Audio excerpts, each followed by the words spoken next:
at the entrance of a mock United States Embassy compound. Young Marines are put to the test. Gate 2, this is Gate 1. That mob is heading towards your way, so be advised and be on guard. At every United States embassy in the world, Marines guard the compound. On Bathurst Island, just north of Darwin, they do the same in this simulated embassy protection and evacuation training scenario.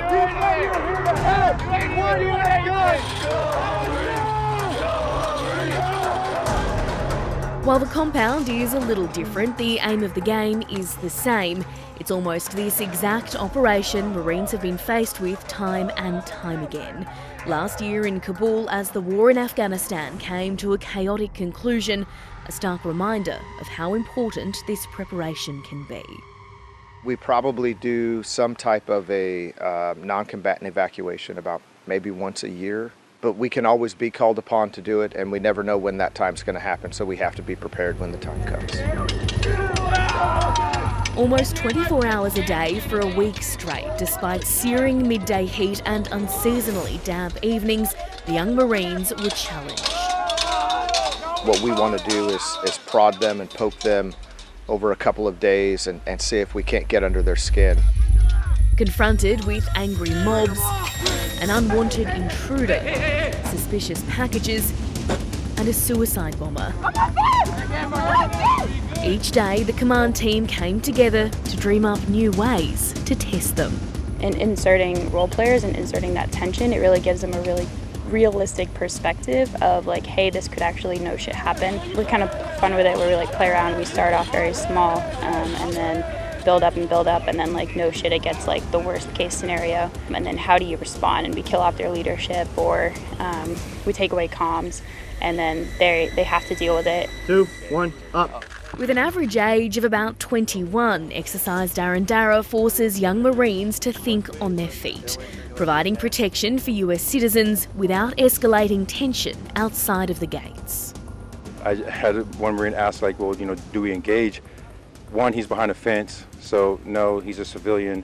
And two, you're trying to compare a rifle to a stick, right? So you have to understand the force you're using and the type of force, or if it is force, what they're using, which is, it's hard. It's not easy to distinguish those in a split second.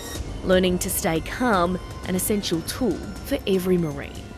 This is the 11th time the United States Marines have deployed to Darwin for a 6-month training rotation. But for the first time, this group of Marines are the most ready they could be, meaning if the United States needed to respond to a crisis in the Indo-Pacific region, they could do it straight from here. With 5th Marine Regiment already being a standing regiment, we were able to fall in on this mission as already a combat-credible MAGTF. The forward deployment in Darwin or in Northern Australia really provides proximity into the region. It provides a capacity to leapfrog operations. So, for want of a better term, it provides the US military with a forward operating base from which it can launch into the region. Do you need help, my friend? Around 2,000 United States Marines are now based in Darwin until around October, training alongside their Australian counterparts and other neighbouring nations. Experts say as tensions brew in the region and with ongoing US investment in logistics and infrastructure, the American footprint in the top end is only getting bigger. There's clear evidence that the US government is going to invest more ensuring that supply chains, defence logistics facilities are present in Northern Australia and ready to support a range of contingencies.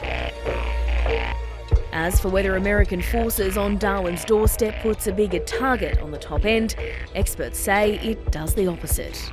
It provides a strong deterrent effect in terms of a very clear commitment from the Americans to the ANZUS alliance and the bilateral relationship between Australia and the US.